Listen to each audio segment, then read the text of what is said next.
Tilman Fertitta, the owner of the Rockets, has been enjoying his time off from not having to watch the worst basketball team in the NBA. He was down in Galveston over the weekend at Mardi Gras doing an interview with KPRC, and this is what the Rockets owner had to say.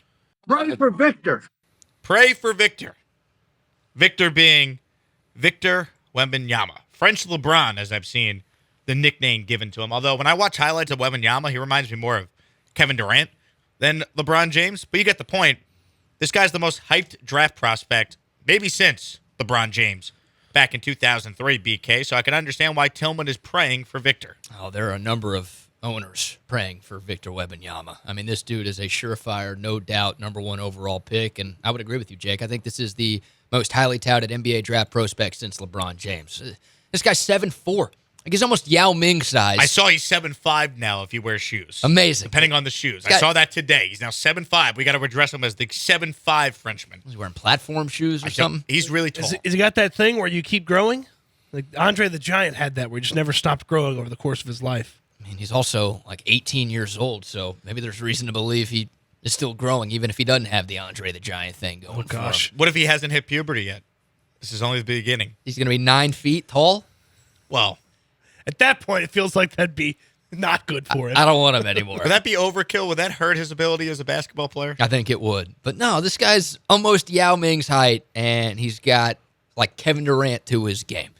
He's got handles. He's got a crazy shot. He could take it to the hole. He could play defense. He can block shots. I mean, this dude is hyped up, and rightfully so. He seems like the total package and the surest thing to come into the NBA draft in a long, long time. Pray for Victor. His 8 feet wingspan. God, it's amazing. If you've just heard us say the name, this is one of the things that is the most. You got to go watch the YouTube. Like, you got to go watch the YouTube highlights of this guy play.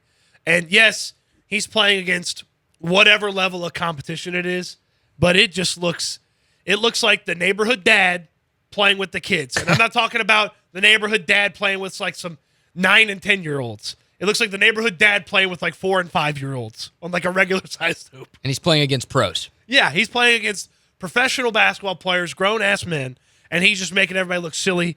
It's so weird watching him just shoot over somebody.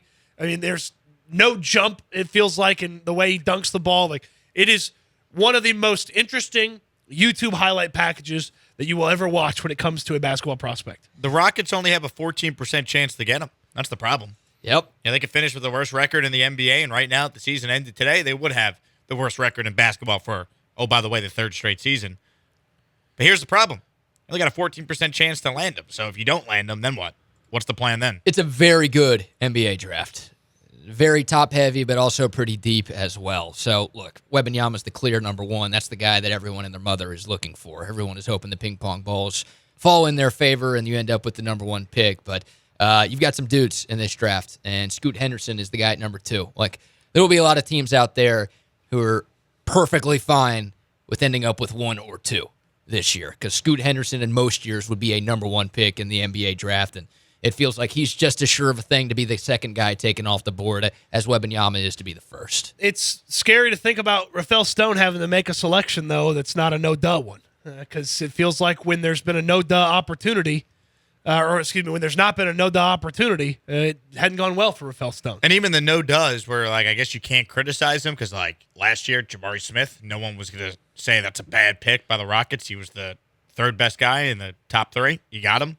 Jalen Green, second best guy in the class. You got him at 2.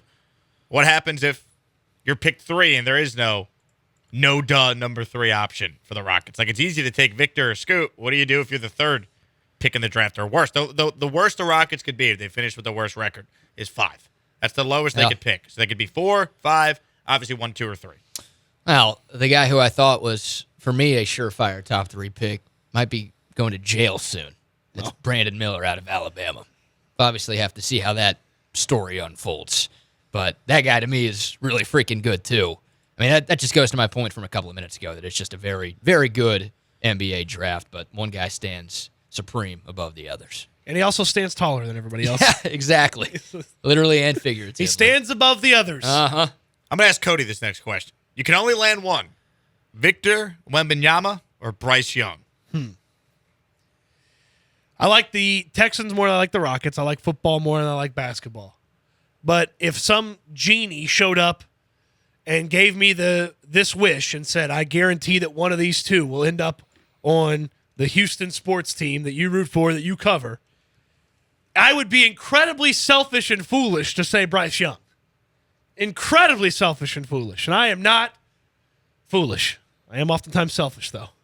But Victor Wembanyama, just from the entertainment factor alone, like watching that guy play basketball every night. You're picking Bryce Young. Stop it. It's Victor Wembanyama. You're picking Bryce. I just told you I'm picking Victor Wembanyama. Yeah, but I'm telling you I don't believe you.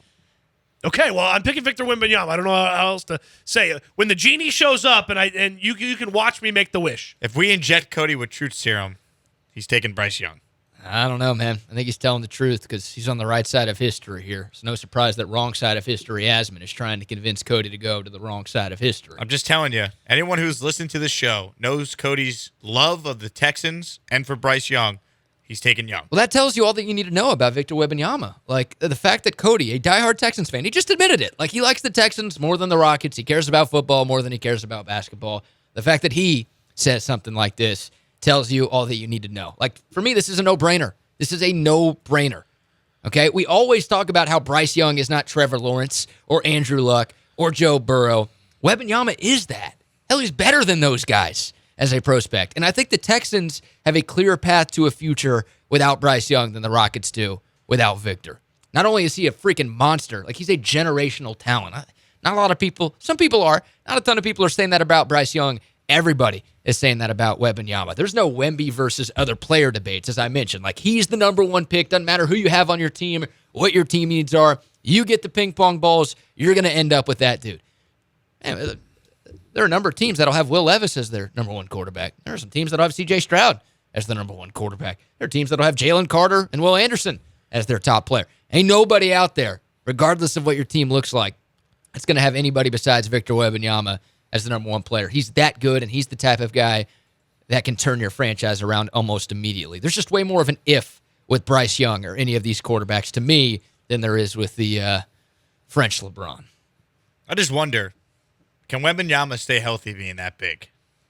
I don't know if he's got any injury concerns in his young career. He hasn't been playing professionally that long. He's 19 years old.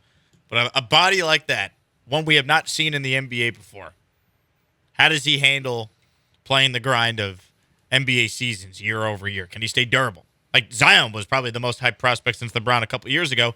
He's great when he plays. He never plays. He's always hurt. That's been a big problem for the Pelicans. Can Wembanyama stay healthy? That's the only concern you have about the guy. Other than that, he's clearly going as the first pick in the draft. You know, those tall guys feel like they always have some sort of foot problem or something. A foot, an ankle, a knee, or something like that.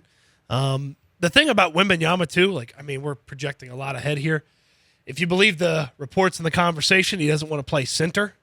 It's a good thing you already have a center on your roster then. A guy that you're willing to play and play next to and is good at passing and distributing and, I mean, have a little European connection there. There you go. With Alperen Şengün and Victor Wembanyama. I like that. 7'4". He doesn't want to play center. Yeah. That's awesome. You watch him, he plays like Durant. Yeah. At his size. No, he can bring the ball up the floor. He really can. He's got decent handles. He's not Kyrie Irving out there. He's not prime James Harden out there with the rock, but he can actually bring the ball up the floor and drive by dudes. Like, he's the total package. And you're right, like, you got to get worried about big guys and injury concerns long term, but this guy's legit, man. He's a freaking monster. And once again, he could turn your franchise around. Not just by him, but like LeBron, like all of these current NBA players are talking about Wembanyama. There are going to be guys who want to play for the team that drafts Wembanyama before he even plays an NBA minute. You're not going to see that with Bryce Young. Like, you got to prove it, Bryce. If he proves it, sure, guys will want to play with him, but he's got to prove it. Like Wembanyama, you might be able to get 2 big-time free agents in here this offseason if you win the lottery here in the start of May. Like, that's how important and how impactful this guy can be. More of a sure thing than Bryce Young, both in terms of him himself and also in terms of the way he can turn a franchise around here in the city. So Tilman's right to be saying this? Run for Victor. He's right. He's right. A lot of people are doing that. Now, if he was sober, is he yelling in the middle of a TV interview to pray for Victor? Probably not. Is that tampering? Could he be fined for that? Probably not. I do wonder if there's going to be maybe at least a behind closed doors investigation into the 2022-2023 Houston Rockets Did season. the Rockets just lose out on winning the lottery because Tilman said that publicly? I do wonder if there may be a little fixing Oh, no. there. Adam Silver gets his David Stern on. NBA? It's never happened in the NBA. Yeah, that would never What are you happen. talking about?